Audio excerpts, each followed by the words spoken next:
lithi uJehova alikho nelodwa izwi eliphuma emlonyeni wamangalayo.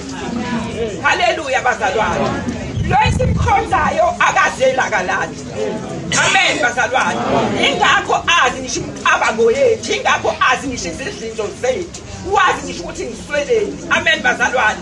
Ingakho uma umhlaba usishaya sisondela kuyena ngoba akekho noyedwa onamandla ongasithwalisa imithwalo yesithwele.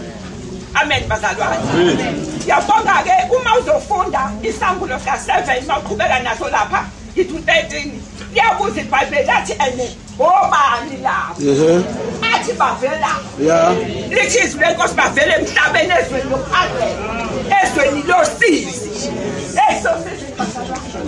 kodwa ngithi mina uma sikholwe egameni kaJesu noma singamdwayidwa ifuneka amaqhawe azoduma eshaya izingozi kodwa ingozi njalo ingabi sesifundise bese kusweni yithi lala kahle mbeka uhambe kahle sihlale kahle nawe ezweni lasemhlabeni ngelinye ilanga sobonana eseni uma wenze kahle phambi kokusobe inkosi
Hallelujah.